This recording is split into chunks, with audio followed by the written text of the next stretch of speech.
اعوذ بالله من الشیطان الرجیم.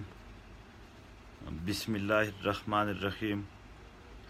ټولو ملګرو ته، ټولو پښتنو ته، ټولو انسانانو ته د زړه له کومې سلام وایم. السلام علیکم ورحمت الله وبرکاتو.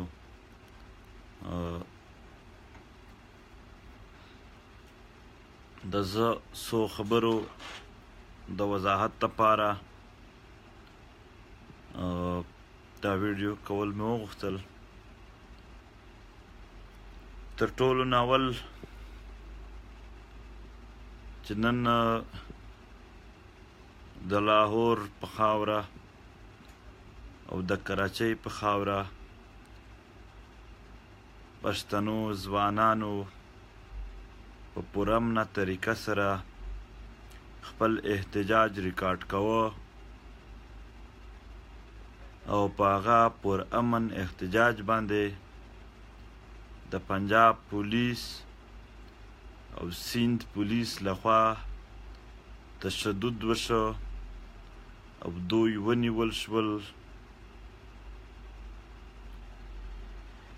بهرحال صرف په هغې باندې لعنت ویلل هم کافي نه دي.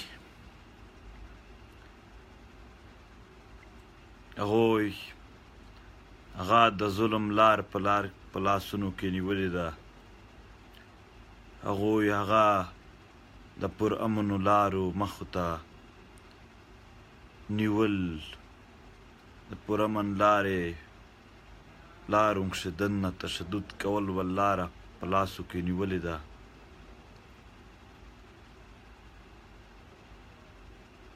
دا د دوی پر شا ریاست ولاړ دی. دوی که څه باندې ظلم کی ته ورته څه نشي ویلی. دلته د غلام او د اکا وال ماحول دی. دلته د بادار، د حاکم او د محکوم وال ماحول دی چې پکې دی آزاد دی چې څه یې خوښه وي کوي به. هغه که غیر آیني ولې هم نه وي. پکې ته مجرم یې که ته د آیین لاندې کار هم ولې نه کوي. دا زمونږ چې څه هم وشمارې چې په دې خاوره روان دي، خو دا د لاهور او کراچۍ ځوانانو ته دا ډاډګرنه صرف ورکوو چې تاسو د مظلوم د پاره راوتلي وئ. تاسو د مظلوم په صف شوئ.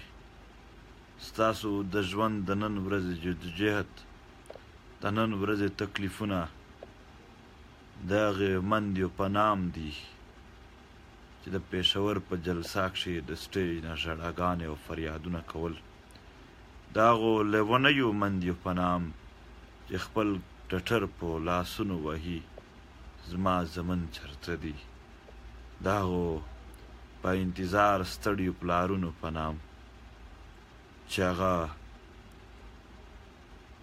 عمره ناست دي هر د عیده او د واده ورځ د خپل بېګناه شهید زوی په قبر تېروي.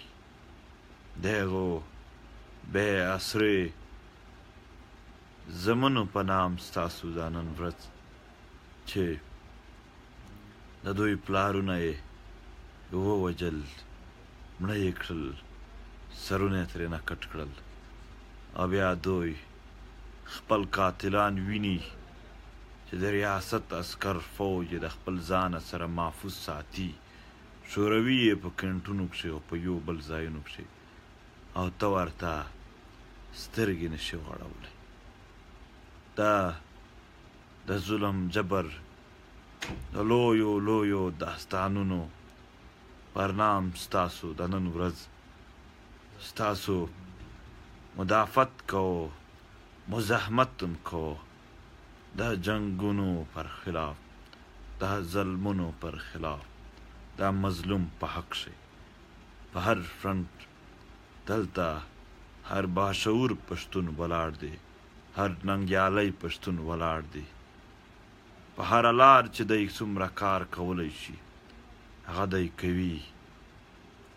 موږ ورته ټولو ته سلام.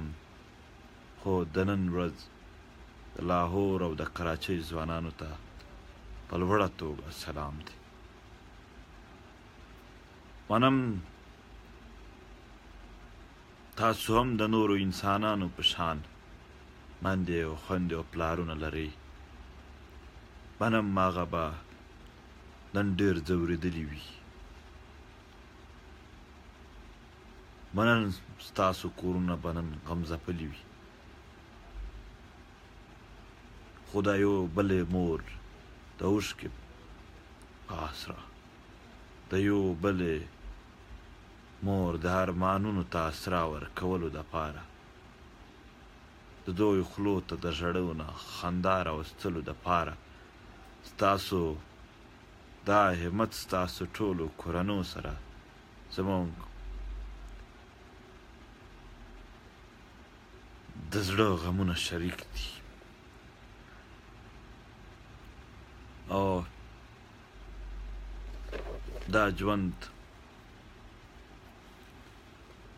د یو پرامن جدوجهد په لار کې دا لاره آسانه لاره نه ده. په دا کې به وهل هم کېږي، کنځل به کېږي، د روزنې تهمتونه په موږ او تاسو لګېږي. دا به هر شی کېږي ځکه چې ته یو ظالم، یو جابر د ظلم د جبر لاسونه ورنیول غواړي چې هغه ختم شي، هغه ونیول شي. نو انشاءالله زموږ او ستاسو حوصلې به مضبوطې وي او همیشه به پر خپل د امن په لار ولاړ، قایم او دایم و. الله پاک به امتحان اخلي. الله پاک به زموږ او ستاسو استقامت ګوري. الله پاک به په موږ او ستاسو باندې د ده مکروه چهره کتل غواړي په خپلو سترګو. دا ټول یو امتحان شمار کوي.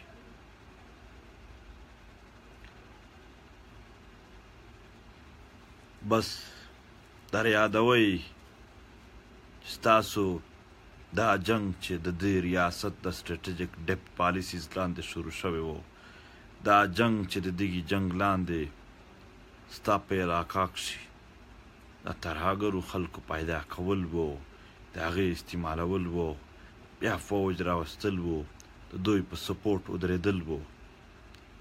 دا جنگ چې په ښارونو کښې د بم د ماکو په صورتونو کښې وشو، دا جنگ چې په غرونو کښې د جټ تیارې بمبارو د خلکو د سرونو پرې کولو په صورت کښې وشو،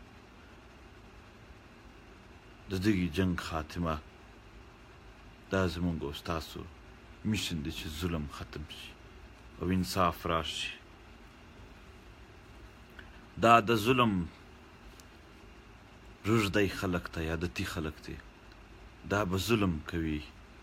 موږ د مظلومیت عادتي خلک یو، موږ به مظلوم پاتې کېږو، موږ به ظالم نه جوړېږو. دا زموږ د مشرانو قاتل ریاست، دا زموږ د کورونو مسمار کولو پال ریاست، دا چې طالبان په خپل کینټونو کښې ورسره اوسوي، دا ریاست دا داسې په اسانه د دغې جنګ نه لرې نه ځي.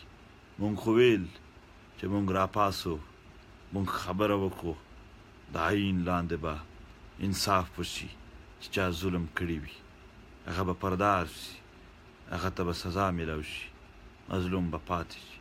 خو دلته د ظالم پر شا ټول ریاست ودرېدو، د ریاست ټولې ادارې ودرېدلې، د میډیا نه واخله تر پولیسو رینجره پورې ټول یې پر شا ودرېدل.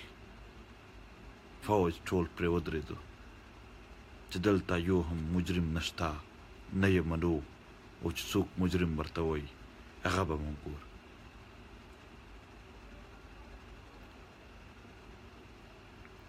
اوس هم 50% داسې خبرې دي چې هغه له مونږ نشو کولی ځکه چې په کینټونو کښې ورسره طالبان دي هغه په مخ راوباسي او زمونږ ځوانانو نه باندې فشار اچوي کورونو ته ورځي.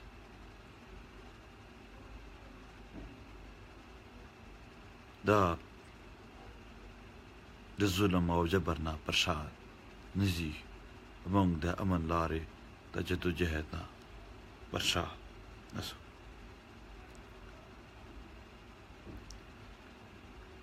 انشاءالله خپل جدوجهد به جاري وي. 29 تاریخ ته د سوات جلسه ده او ټول به ولوړه ته ځو.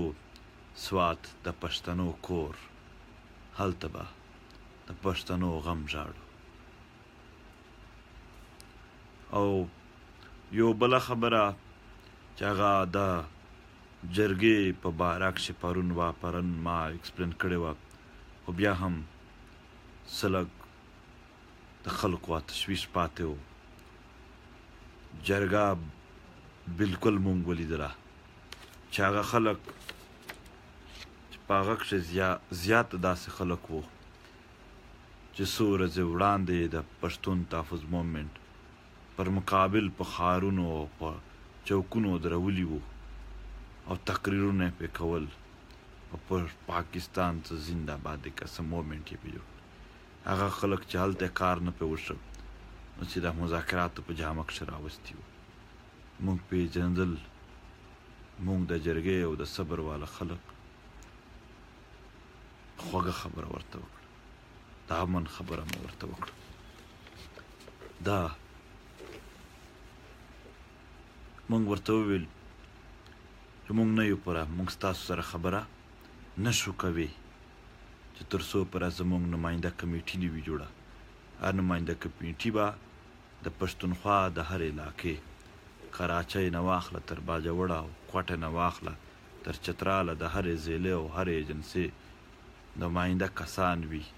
هغه به ټاکي چې آیا مونږ په کومه جرګه د حکومت او د ریاست سره خبرې کول غواړو، د چا سره یې کول غواړو، آیا ستاسو جرګه به کافي وي که مونږ به بله جرګه جوړول غواړو.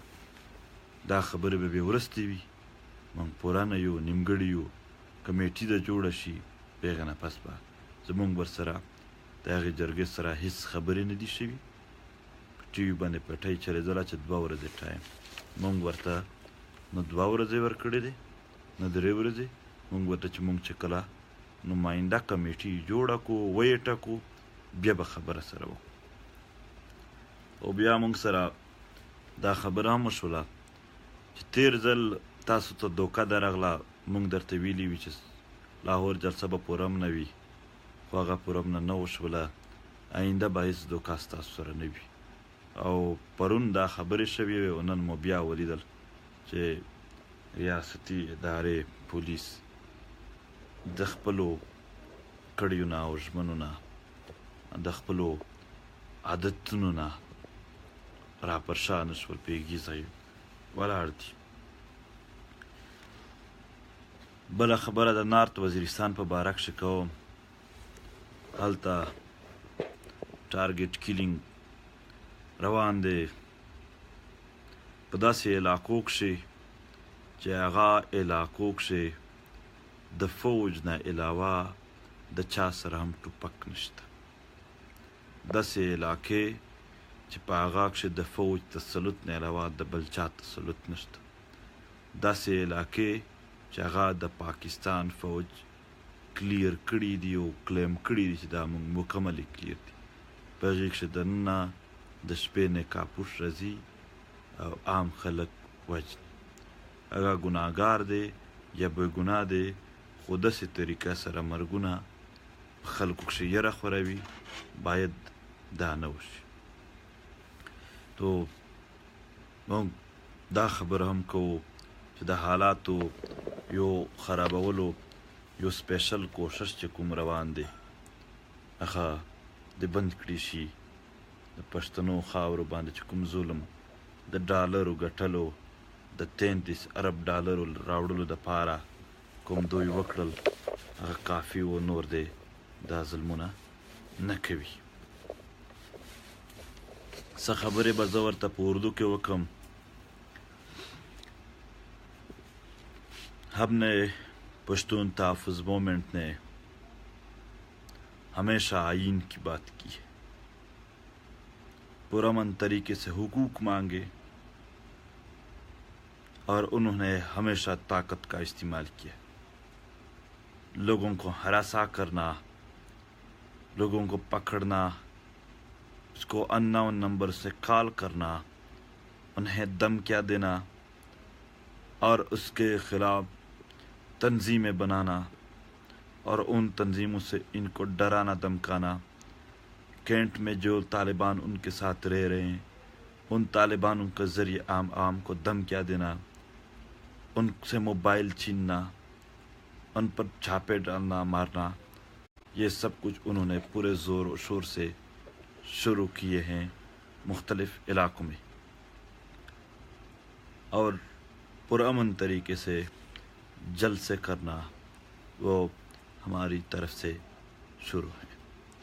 ہم نے آج تک نہ تو کوئی گملہ ٹوٹا، نہ کسی بلب کو توڑا، نہ کوئی اور چیز، روڈ کے اوپر بھی نہیں، سائٹ پر بیٹھ کر جلسہ کیا. انہوں نے تشدد کیا، پھر بھی ریاست اس کو ٹھیک اور ہم میں غلط کہتے. بہت ہی دہشت گردانہ الفاظ یہ ہے کہ مطالبات تو جنون ہے لیکن طریقہ غلط ہے. تو جو 15 سالوں سے یہاں کے مشران آپ کو نرم طریقے سے سمجھا رہے تھے، آپ سمجھ گئے؟ نہیں، یہی بیسٹ طریقہ ہے تمہیں سمجھانے کے لیے.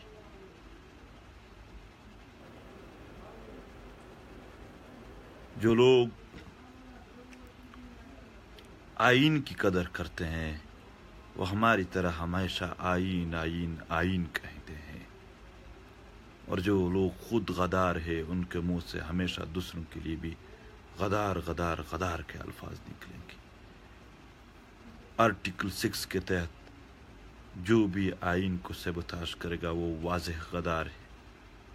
تو بہت ہی واضح ہے کہ غدار کون ہے، یہ جرنیل یا پشتون عوام. اور دنیا کے سارے ممالک کے بہت ہی گہری اور لمبی تاریخ میں جا کر بھی ایسا شرمناک عمل جو ابھی انہوں نے کیا وہ بھی یہ ریکارڈ اس ریاست نے بنایا کہ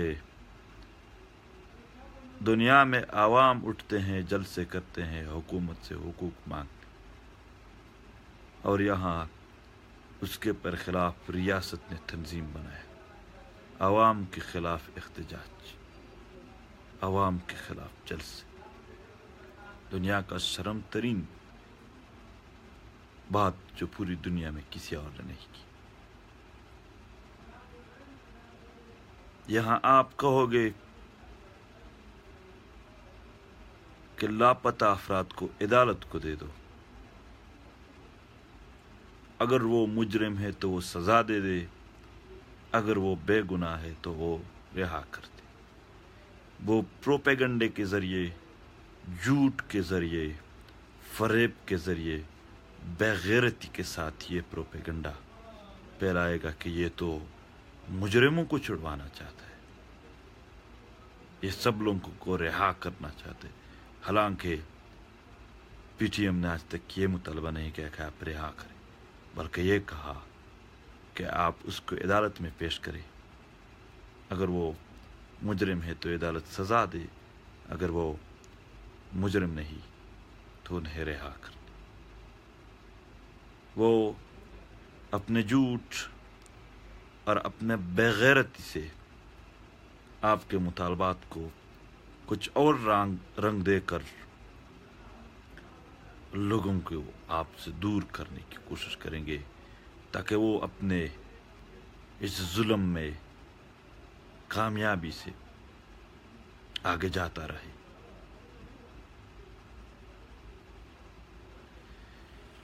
اور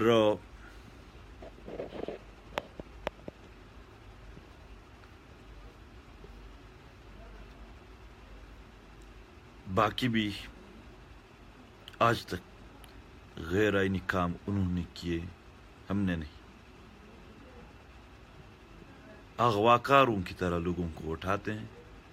اور یہاں میں اتنا بڑا اغواکار گروپ تو نہیں جتنے یہاں کا ریاست خود ہے. لوگوں کے گھروں کا سامان چوری کرنا دنیا میں شاید اتنے بڑے گروہ نہیں جتنا یہاں خود کرتے ہیں.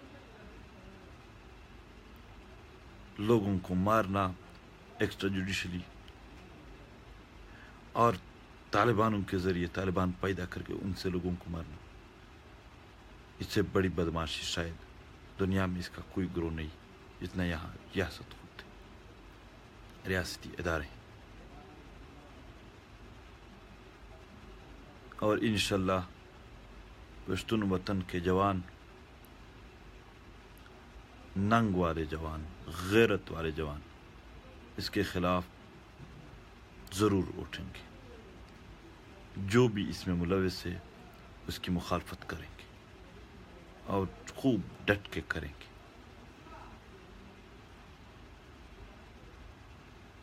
اور اپنے علاقے میں امن کی بات کریں گے. ٹروتھ اینڈ ریکنسیلیشن کمیشن بنائے. یہی ریاست کے جرنیل اگر اور کچھ نہیں مانتی یہ تو مانتے ہیں کہ رشیا کے خلاف ہم نے یہاں کیمپ بنائے، لوگوں کو اسلحہ دیا، لڑوایا امریکہ کے لیے. پاکستان کے آئین کے کون سے شک میں ہے کہ آپ عام عوام کو اسلحہ دے کر ان کو لڑاؤ؟ کس کو فائدہ ہوا اس لڑنے سے؟ اسلام کو یا امریکہ کو یا پاکستان کے مقتدر اداروں کو؟ غیر آئینی کام، آئین سے تجاوز کا عمل، اگر کسی کو اس سے آج تک نقصان نہیں پہنچا تو چیلنج سے کہتا ہوں کہ ایک دن ضرور پہنچے گا آپ کو بھی، اگر نہیں پہنچائے، اگر ماورائے آئین عمل ہوتے رہے. سچ کا ساتھ دینا ہے. عام عوام، غریب عوام، مظلوم عوام کے ساتھ کھڑے ہو جاؤ، نہ کہ ان لوگوں کے ساتھ جو آپ کے خون سے پیسے کما کر دوہری شہریت حاصل کرے اور لندن اور دیگر علاقوں میں بنگلے بنائے. شرابی لوگ، یہ بد کردار، ان کے صف میں کھڑے نہ ہو. عام عوام ان مظلوموں کے ساتھ کھڑے ہو جاؤ جو یہاں اب مطلب ان کے ساتھ ایکسٹرا جوڈیشلی کام ہوئے. پاکستان کے آئین کے علاوہ اگر کوئی اور سینازوری کرتا ہے اور ریٹ قائم کرتا ہے تو اس کو ریاست کے اندر ریاست کہتے ہیں. پاکستان کے اداروں نے یہاں ریاست کے اندر اپنا ایک ظلم پر ایک مضبوط ایسا ریٹ قائم کیا ہے، ایسا ریاست بنائے کہ اوریجنل ریاست ڈرپوک بن چکی ہے اور ڈرتے ہیں ان سے. یہاں کے جسٹس نے بھی یہاں کہا تھا، جسٹس صدیقی نے کچھ صاف باتیں کیے تو کہا کہ ایسا نہ ہو چند دن بعد میں مارا جاؤں. کس سے ڈرتا اس کو؟ دہشت کس نے پھیلائی ہے؟ ماورائے آئین عدالت کے منصب پر بیٹھ کر بھی لوگ یہاں دہشت زدہ ہے. آئین سے تجاوز اعمال کبھی بھی اس معاشرے کو انصاف اور سکون نہ دے پائے گی. بس انتظار ہے کہ اس کو کب چوٹ ملتی ہے، کب وہ مارا جاتا ہے۔ آج ہی آئین کے تناظر میں سب کچھ دیکھنا چاہیے۔ پاکستان میں ایک نہیں مختلف اقوام رہتے، مختلف نسلیں رہتے، وہ یہاں کوئی بھی کسی کا خامہ نہیں۔ آئین کے ذریعے ایک دوسرے کے ساتھ جڑے ہوئے ادارے بھی، عوام بھی۔ آئین عوام کو حقوق دیتے ہیں اور اداروں کو دائرہ اختیار۔ ان دائرہ اختیار سے جب وہ تجاوز کر جائیں تو آئینی عمل اور ان لوگوں کا جو آپس میں جوڑ ہے وہ پھر نہیں رہتا ہے۔ یہی کچھ باتیں تھے جو ان لوگوں کو مطلب ہم نے سوچا کہ پہنچائیں، جو لوگ جھوٹ کا ساتھ دے رہے ہیں، جو لوگ پروپیگنڈے کا ساتھ دے رہے ہیں۔ ورنہ سچ یہ کہ اگر ایک بھی غلطی ہم میں ہوتی تو یہ لوگ ہمارے چیر پاڑ کرتے۔ یہ بہت ہی ظالم ہیں، ان کے ساتھ طاقت بھی ہے، عہدے بھی ہیں، عدالتیں بھی ہیں۔ ہم غریبوں کے ساتھ کچھ نہیں، لیکن یہ جو پکڑ نہیں سکتے، وہ غلطی ہی نہیں دیکھ سکتے۔ ان کو جب ہم عدالت میں لے کے آ رہے ہیں، کیوں نہیں وہ آ رہے؟ آئین کے تناظر میں کیوں نہیں بیٹھتے؟ اپنی طرف سے بات کیوں کرتے؟ آئین کی طرف سے کیوں نہیں کرتے؟ بہرحال پښتنو دا یو شی د خوند دی چې په پی ټی ایم ښه چې څوک دی ملاتړي دي، سپورټر ننګیالي خلک دي، ډارن خلک تر اوسه پورې ما نه ولیدل چې هغه د پی ټی ایم سپورټ وکړي. بیا ننګه خلک یې نشي کولی، ننګیالي او تکړه خلک صرف دې ته راځي. ډېره مننه. الله مو تل آباد لره.